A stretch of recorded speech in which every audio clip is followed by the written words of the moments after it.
Alors je voudrais revenir, Daniel, si vous voulez bien, sur un sujet qui nous a tous beaucoup secoués. Je veux parler de la protestation des Haredim contre la conscription. Alors, le mot Haredim signifie littéralement trembler. Les Haredim, ce sont ces juifs en chapeau noir qui tremblent devant Dieu et ses commandements. Fascinant, me direz-vous. Sauf que dernièrement, c'est tout le pays qui a tremblé et plutôt de colère. Des centaines de milliers de Haredim ont pris les rues de Jérusalem pour proclamer leur refus de rejoindre les rangs de Tsahal.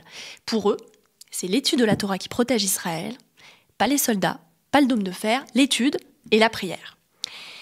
Nuance et compromis, me direz-vous, seraient de mise sur le sujet, mais non, pas question, hors sujet, nine, diraient les plus yékés d'entre nous. En fait, c'est comme si, à leurs yeux, le service divin balayait la réalité du monde, comme si être un bon juif, c'était s'extraire de cette réalité.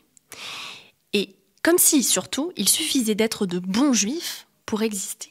Et alors là, ça me paraît un peu audacieux comme conception, si vous voulez. Ce que je veux dire, c'est que quand on a notre code de popularité, quand on en arrive à fonder des fêtes sur toutes les fois où on a failli être massacré, on essaie de se montrer un peu prudent, un peu raisonnable, un peu préparé face à ses ennemis. Parce que, pardon, mais je doute que la ferveur de nos prières suffise à transformer les terroristes du Hamas en voisins de palier serviables, polis et agréables.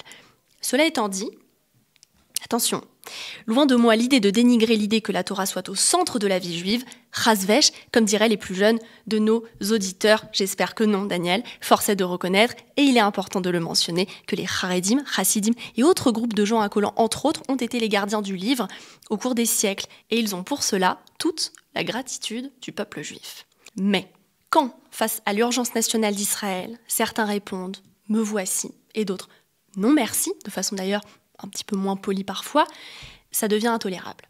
C'est un peu comme si vous prenez une famille, on aurait toujours les mêmes qui débarrassent la table après le dîner et toujours les mêmes qui se tirent pour aller pratiquer la flûte de Pan. Vous voyez ? Eh ben non, on peut devenir un génie de la flûte tout en aidant ses frères à débarrasser les assiettes de soupe. Voilà. Et je vais vous dire, beaucoup aimeraient se consacrer à l'art de la flûte, mais que voulez-vous parfois, la vaisselle s'empile, il faut y mettre les mains ensemble et coude à coude. Alors voilà. Est-ce que les rôles finiront un jour par se redistribuer ? Il le faut, on l'espère de tout notre cœur, vraiment.